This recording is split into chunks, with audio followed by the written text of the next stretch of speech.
I wanted to spend a couple of minutes today in our coffee session time in the cafeteria talking about a topic that's really, tried and true to my business and my beliefs in real estate. The article that I'm going to be referencing here came out in the Globe and Mail October 30th, 2024. We're going to provide a link to the article in the comments section of the video. But honestly, the date and the time of when the information came out is kind of irrelevant. The relevancy of the information is going to stay true year after year after year. And the whole commentary is around renting versus buying or owning a property, what the net worth of the individual looks like, and what the benefit of buying to your overall net worth and future legacy looks like. So as a landlord, I can tell you that every landlord truly appreciates their renters because we know that the renters are paying our mortgages in the process. So we're very appreciative of renters that allow us to continue to grow our own net worth in the process as we own properties and continue to grow equity value. What I share with every tenant that I talk with is how quickly, or question how quickly, they can get into property ownership, what it looks like to take advantage of the affordable home ownership program, what it looks like to save, what the possibilities are. One of the common themes that I hear back from so many tenants that I talk to is just an immediate pushback, either because I'm a real estate agent, they just don't want to talk about it, or the feeling of defeat that they're never going to own a property in their lifetime. So it's really important to reference and have a look at what it looks like in the long-term trajectory of net worth of the individual that's renting for their life, or even at certain segments of their life, and owning throughout certain segments or the entire journey of their life. I've got the reference or the data in front of me, so I didn't want to specifically call up the data by memory because there's a lot of information here to take in. What's really particularly interesting is the initial category of the under 35s. So under 35 years of age, if you are a homeowner, you actually have a net worth on average, based on this article, of $457,100 versus a renter under 35 years of age that has an average net worth of $44,000. That represents more than 10 times the net worth value simply because you bought a property and started rising or riding the wave of equity in the process. What's really interesting in that statistic is that the net worth of young families grew by 45% between 2019 to 2023, which just happens to be one of the largest percentage gains that we've seen. Now, this was also during the rapid rise of equity gains through the process. So if you bought in 2019 or early 2020, obviously properties doubling in a 2-year period from that point in time definitely had an impact on your net worth in that process.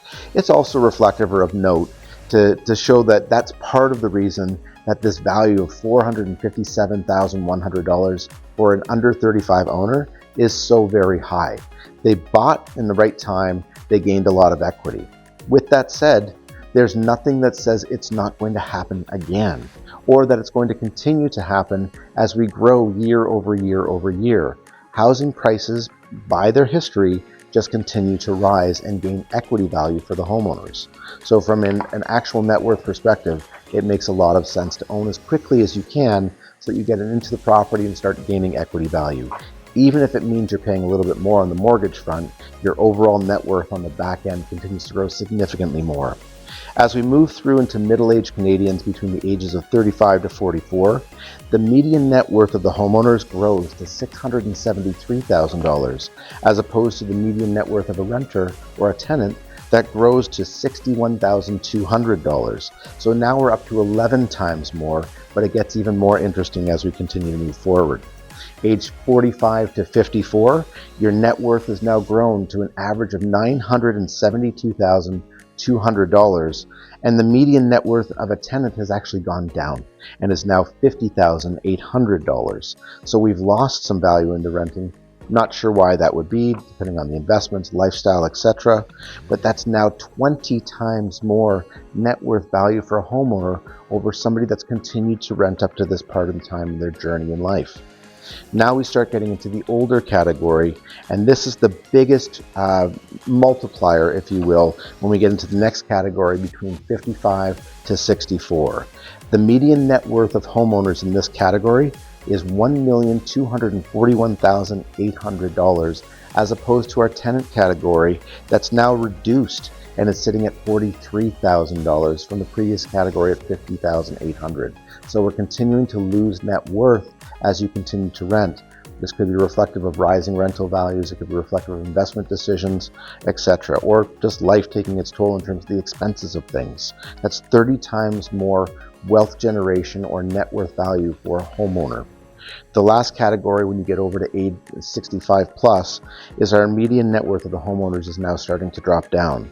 We're now at $1,081,000. So this is now the category where we're starting to give away our wealth. We're starting to hand over our wealth to the next generation, or making additional or different decisions with our money. Maybe not being as aggressive on our investment side of things, etc., to ensure that we have a secure nest egg. However, in this category, we still sit 15 times higher than renters in our category.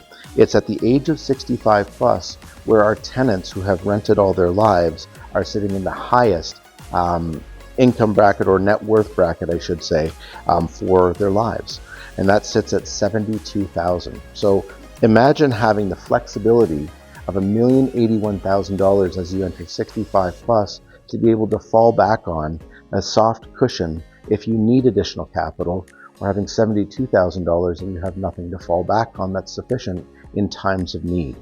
This is pretty significant. In this category, I often see homeowners actually selling their homes and moving into the category of rental, but then they invest in dividend returning assets that are paying for their rent on a monthly basis. So they no longer have the burden of home ownership, fixing things, repairing things, which falls on the landlord, and they have income that's coming in from a passive income source that they no longer have to work for.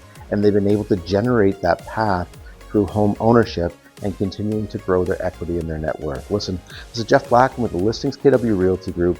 I always advise home ownership, even in the moments where it feels like it's a little bit difficult to get into, because the overall journey is completely worth it, and it's in the numbers. These aren't my numbers. These are put together by the Globe and Mail and their statistics team, people to share with folks out there so that they can see the benefits of buying versus the benefits of renting. Listen, if you have any questions at all about the data, which you can click on down below and see the article, or any other information about how to move from a rental capacity into your first home ownership opportunity, or to help a family member or to help a friend, I would genuinely love to have a conversation. I'm passionate about this. I believe that people should be in home ownership to help their overall net worth continue to grow, even in the times when it's difficult to get it started. That's what we're here for as realtors, to be able to help you on the journey and figure out solutions that work.